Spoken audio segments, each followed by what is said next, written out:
दोस्तों, आज की इस वीडियो में आपको मैं बजाज फाइनेंस से पर्सनल लोन को अप्लाई करने का ना बिल्कुल न्यू और एकदम लेटेस्ट प्रोसेस बताने वाला हूँ। बजाज फाइनेंस से अगर आप बिल्कुल सही तरीके से अपने पर्सनल लोन को अप्लाई करते हैं ना, तो बिल्कुल कम से कम रेट ऑफ इंटरेस्ट पे आपका जो लोन है वो यहाँ पे डिसबर्स कर दिया जाता है, बिल्कुल एकदम फास्ट तरीके से। क्योंकि लोन को अप्लाई करने के प्रोसेस में आपको डिफरेंट डिफरेंट टाइप के लोन के ना वेरिएंट को पहले ही सेलेक्ट करने को बोला जाता है, तो आप कौन से लोन के वेरिएंट को सेलेक्ट करेंगे। और एक मजे वाली बात यहाँ पे ये भी रहती है कि जब भी आप बजाज फाइनेंस से पर्सनल लोन को अप्लाई करते हैं ना, तो अप्लाई करने के प्रोसेस में ही आपको बिल्कुल सामने से पहले ही बता दिया जाता है कि आपके ऊपर कितना रेट ऑफ इंटरेस्ट लगने वाला है, कितनी स्टाम्प ड्यूटी लगने वाली है, लोन को अप्लाई करने में आपकी कितनी प्रोसेसिंग फी लगेगी, और सबसे मोस्ट इंपॉर्टेंट पॉइंट कि आपके बैंक अकाउंट में सारे चार्जेस वगैरह लगने के बाद कितना पैसा यहाँ पे क्रेडिट किया जाने वाला रहेगा, वो सामने से आपको एकदम बता दिया जाएगा। और इन चीज़ों को मैं आपको सिर्फ बता नहीं रहा हूँ, अभी आपके सामने एक लाइव 1 लाख का लोन यहाँ पे अप्लाई करके डिसबर्सल के प्रोसेस तक लेके आपको जाने वाला हूँ। वीडियो को भी नहीं स्किप किए देखते रहिएगा। शुरू करते हैं। तो यहाँ पे बजाज फाइनेंस है ना, पर्सनल लोन को अप्लाई करने के लिए सबसे पहले आपको बजाज फाइनेंस की ऑफिशियल वेबसाइट तक चलाना है। यहाँ तक पहुँचने का डायरेक्ट लिंक वीडियो के नीचे डिस्क्रिप्शन बॉक्स और सबसे पहले पिन कमेंट मैंने दे रखा है। अब यहाँ पे जब आप विजिट करेंगे ना, तो सबसे पहले आपको यही पूछा जाएगा कि आपको कितने अमाउंट का लोन चाहिए। तो बाय डिफॉल्ट यहाँ पे पहले से ना 1 लाख लिखा रहता है, मैं इसको ऐसे ही रहने देता हूँ। आप अपने हिसाब से 40,000 से लेके 50 लाख तक के बीच का कोई भी अमाउंट इंटर कर लीजिएगा। तो चलिए अब हम लोग प्रोसेस में आगे बढ़ते हैं। जैसे आप थोड़ा सा यहाँ पे नीचे आएंगे ना, यहाँ पे आपको अलग अलग टाइप का लोन का पहले वेरिएंट को सेलेक्ट करना है। तो यहाँ पे आप मेक श्योर करिएगा ये जो टर्म लोन वाला वेरिएंट है ना, आपको इसी को सेलेक्ट करना है, क्योंकि इसमें आपका जो रेट ऑफ इंटरेस्ट आपके ऊपर बिल्कुल कम से कम लगता है। अप्रूवल के चांसेस बिल्कुल यहाँ पे बढ़ जाते हैं। सेलेक्ट करने के बाद ऊपर यहाँ पे आपको लोन का 10 ईयर सेलेक्ट कर लेना है कि कितने टाइम के लिए आपको लोन चाहिए। तो फॉर एग्जाम्पल के लिए हम लोग यहाँ पे 24 मंथ को सेलेक्ट कर लेते हैं। जब आप थोड़ा सा नीचे आएंगे ना, आपको यहाँ पे एक एग्जाम्पल के रूप में लोन की समरी दिखा दी जाएगी कि जब आप लास्ट पेज पे अप्लाई करके पहुंचेंगे, तो यहाँ पे आपको पहले ही ऐसा लोन का समरी दिखा दी जाएगा। लेकिन यहाँ पे अभी जो भी चीज़ें दिख रही है ना, एकदम फाइनल कुछ भी नहीं है। ये सिर्फ आपको एक बेसिक रूप में दिखाया जा रहा है कि आपको ऐसे ही लोन की समरी दिखाई जाएगी। आइए मैं आपको अब आगे अप्लाई करके दिखाता हूँ। तो सिंपल सा नीचे आपको एक बार अप्लाई पे एक बार क्लिक करना है। सिंपल आपको अपना मोबाइल नंबर इंटर करके गेट OTP पे क्लिक करना है। एक OTP आएगा, फिल करके सबमिट कर दीजिएगा। अगले पेज पे कंसेंट फॉर लॉगिन बोल के ऑप्शन आएगा। इस टर्म्स एंड कंडीशन बॉक्स को टिक मार करके नीचे आपको यहाँ पे कंटिन्यू पे क्लिक कर देना है। अब वापस से आप इसी पेज पे आ जाएंगे। जब आप थोड़ा सा नीचे आएंगे ना, तो आप यहाँ पे देखेंगे हमारी जो प्रोसेसिंग फ़ी है ना, वो हमको यहाँ पे पहले ही क्लियर कर दी गई है 756 रुपये की, जिसको आप लगभग अगर कैलकुलेट करेंगे तो 0.75 के समथिंग में निकल करके आएगा।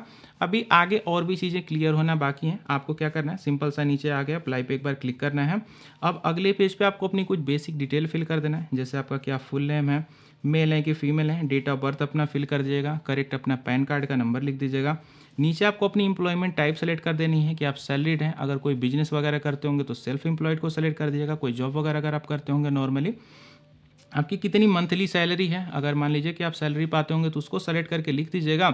या फिर हो सकता है आपका बिजनेस होगा तो कितनी आपकी मंथली इनकम वगैरह हो जाती है, वो आपको यहाँ पे लिख देना है। पिन कोड सिटी बिल्कुल सही सही लिख के नीचे जो दोनों आपको टर्म्स एंड कंडीशन वाले बॉक्स दिख रहे हैं, इनको टिक मार करके सिंबल से आगे आपको कंटिन्यू हो जाना है। अकाउंट वेरिफिकेशन होकर के आप अगले पेज पे पहुंच जाएंगे।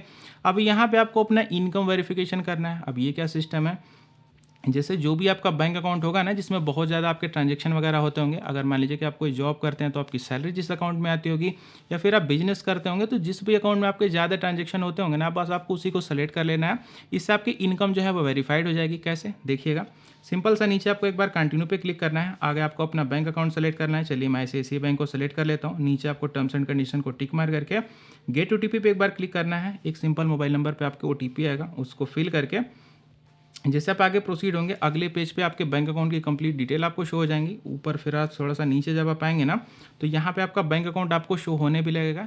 सिंपल से इस बॉक्स को आपको टिक मार करके नीचे आपको अप्रूव पे एक बार क्लिक कर देना है। कंसेंट वाज रिसीव सक्सेसफुली बोल करके आप अगले पेज पे पहुंच जाएंगे। अब यहाँ पे आपको अपनी एम्प्लॉयमेंट डिटेल दे देनी है। जो भी ऑप्शन आप पीछे सेलेक्ट किए हुए होंगे ना, उसी के हिसाब से यहाँ पे आपको डिटेल फिल करने को बोला जाएगा। जैसे आप किसी कंपनी में अगर जॉब करते हो तो कंपनी का नेम लिख दीजिएगा। कंपनी किस टाइप की है, प्राइवेट सेक्टर की है, गवर्नमेंट सेक्टर की है, आपकी क्या जॉब प्रोफाइल है। जैसे मान लीजिए हो सकता है आप मैनेजर हो, असिस्टेंट मैनेजर हो, टीचर हो, जो भी आपका बिजनेस के अंदर रोल हो सकता है आप कोई ओनर हो, कोई शॉप चलाते होंगे तो हो सकता है आप ही ओनर हो। तो जो भी आपका रोल होगा वहाँ पे आप लिख दीजिएगा। कितनी आपकी वर्क ईमेल आईडी आपकी कितनी है, तो यहाँ पे अगर आपकी वर्क ईमेल आईडी होगी तो लिख दीजिएगा, नहीं तो ये ऑप्शन है जिसको आप छोड़ भी सकते हैं। नीचे आपका वर्क एक्सपीरियंस कितना है ना, तो आप कितने सालों से काम कर रहे हैं वो आपको यहाँ पे इंटर कर देना है। नीचे ना अगर आपका कोई पहले से यहाँ पे लोन वगैरह चल रहा होगा ना तो उसको आप यहाँ पे लिख सकते हैं। अगर लोन नहीं चल रहा होगा तो उसको सिंपली जीरो कर दीजिएगा। ईएमआई वगैरह नहीं चल रही तो जीरो करने का काम है। उसके बाद नीचे आपको कंटिन्यू पे क्लिक करना है। अगले पेज पे आपके ऑफिस का एड्रेस आपसे पूछा जाएगा।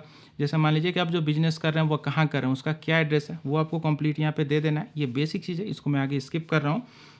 तो ये सारा चीज़ फिल करके नीचे आप जैसे कंटिन्यू पे क्लिक करेंगे ना, अब आपको रीडायरेक्ट किया जाएगा डिजी लॉकर के ऊपर में। अब यहाँ पे आपको अपनी आधार कार्ड से केवाईसी करनी है। कैसे देखिएगा, सिंपल आपको अपना आधार कार्ड का नंबर लिखना है, नीचे आपको नेक्स्ट पे क्लिक करना है। आधार कार्ड से लिंक मोबाइल नंबर पे ना एक ओटीपी जाएगा, उसको यहाँ पे फिल करके सिंपल सा नीचे सबमिट करिएगा। अब आपने पहले कभी अगर डिजी लॉकर में अपना अकाउंट बनाया होगा ना, तो उसी टाइम पे आप एक 6 अंकों का पिन भी बनाते हैं। अगर आपको याद हो तो अच्छी बात है, अगर भूल गए हो तो यहाँ पे फॉरगेट माई पिन बोल के ऑप्शन है। अगर आप चाहें तो अपना एक नया पिन भी यहाँ पे बना सकते हैं। तो फिलहाल मुझे पिन याद है, मैं अपना सिंपल सा पिन इंटर करके नीचे डन पे क्लिक करता हूँ। जैसे आप ऐसा करेंगे ना, आपके आधार कार्ड से आपका एड्रेस यहाँ पे फेच होकर के आ जाएगा। अगर जो आप इस एड्रेस पे रहते हो तब तो कोई दिक्कत की बात नहीं, इसको ऐसे ही रहने दीजिएगा, इसको सिंपली यस कर दीजिएगा। लेकिन अगर आप इस एड्रेस पे नहीं रहते हो तो इसको नो करके आप चाहें तो एक नया एड्रेस पे लिख सकते हैं। नीचे अपने फादर या फिर मदर का फिलहाल फुल नेम लिख दीजिएगा ताकि वेरिफिकेशन यहाँ पे कंप्लीट हो पाए। तो ये सारी चीज़ें करने के बाद सिंपल सा नीचे कंटिन्यू पे क्लिक करिएगा। अब आपके सामने लोन की ना कंप्लीट समरी निकल कर आ जाएगी। अभी समरी को थोड़ा सा ध्यान से समझिएगा। यहाँ पे सबसे ऊपर देखिए हम लोग 1 लाख का जो लोन का अमाउंट है वो यहाँ पे अप्लाई किए हुए हैं। और यहाँ पे जो दोनों नीचे ग्रीन कलर से ऑप्शन देखने को मिल रहा है ना, इनके आप क्लिक नहीं करना है, क्योंकि इस पर अगर आप क्लिक करते हैं तो 999 और 299 रुपये के अलग से आपके ऊपर एक्स्ट्रा चार्जेस लग जाते हैं। तो इन ऑप्शन से आपको दूर रहने की जरूरत है। फिलहाल नीचे आइए, हमारे ऊपर यहाँ पे 756 रुपये की प्रोसेसिंग फ़ी लगाई जा रही है, जो कि हमको यहाँ पे पहले भी क्लियर कर दी गई थी। और यहाँ पे स्टाम्प ड्यूटी को अगर आप देखेंगे तो 100 रुपये की लग रही है। हमारी जो मंथली ईएमआई बनेगी 4800 के समथिंग बनेगी। और हमारे बैंक अकाउंट में ना 99,144 रुपये लोन का वो है क्रेडिट किया जाएगा। अभी आप ये सोच रहे होंगे लोन तो हम 1 लाख का अप्लाई कर रहे हैं तो 99,144 रुपये ही क्यों क्रेडिट हो रहा है, बाकी का पैसा कहाँ जा रहा है। तो यहाँ पे ध्यान से देखिएगा, 756 रुपये प्रोसेसिंग फ़ी के निकल गए और 100 रुपये आपकी स्टाम्प ड्यूटी के निकल गए। तो ये दोनों बैलेंस को जब आप माइनस करेंगे तो 99,144 रुपये निकल करके आएगा। तो ये जो लोन की समरी है इसको बिल्कुल आराम से, बिल्कुल मजे मजे में आराम से आप देख लीजिएगा। अगर आपको लगता है कि सारी चीज़ें बिल्कुल ठीक ठाक हैं तो आपको सिंपल सा नीचे अब आपको अप्लाई पे नीचे कंटिन्यू पे एक बार क्लिक करना है। जैसे आप कंटिन्यू पे क्लिक करेंगे ना, आपको यहाँ पे बैंक अकाउंट वेरिफिकेशन करना पड़ेगा। अब ये क्या सीन है, ध्यान से समझिए। यहाँ पे 2 चीज़ें होने वाली हैं। सबसे पहला, जब आप बैंक अकाउंट वेरिफिकेशन करते हैं ना तो आपके बैंक अकाउंट में लोग 1 रुपया डिपॉजिट करते हैं, यही होता है बैंक अकाउंट वेरिफिकेशन। और दूसरी चीज़ ये होती है ना कि जो भी बैंक अकाउंट आप यहाँ पे देंगे ना, उसी बैंक अकाउंट में आपका जो भी लोन का पैसा होगा ना, जितना पैसा वो इसी अकाउंट में आएगा। तब इस प्रोसेस को आपको कर लेना है। कैसे मैं आपको बताता हूँ। ऐड अकाउंट पे क्लिक करिएगा, अकाउंट होल्डर का क्या नेम है, IFSC कोड क्या है, अकाउंट नंबर क्या है, ये सारी चीज़ें लिख करके सिंपल सा नीचे आपको कंटिन्यू पे क्लिक कर देना है। बैंक अकाउंट वेरीफाइड सक्सेसफुली हो करके आप अगले पेज पे रीडायरेक्ट हो जाएंगे। यहाँ पे आपको बताया जाएगा ना कि आपका जो एप्लीकेशन है वो सक्सेसफुली सबमिट हो चुका है। 3 से 4 ऐसी इंपॉर्टेंट चीज़ें हैं जिनको आपको ध्यान से समझ लेना है। तो यहाँ पे सबसे पहली चीज़ तो ये ना कि जब भी आप ये प्रोसेस कंप्लीट कर लेंगे तो कंप्लीट करने के 24 घंटे के अंदर अंदर बजाज के जो रिप्रेजेंटेटिव हैं आपको एकदम सामने से कॉल करेंगे। आपको कॉल कौन करने वाले हैं ना, उनकी डिटेल भी यहाँ पे पहले से लिखी रहेगी। फिलहाल मैंने इसको सिक्योरिटी रीजन की वजह से ब्लर कर रखा है।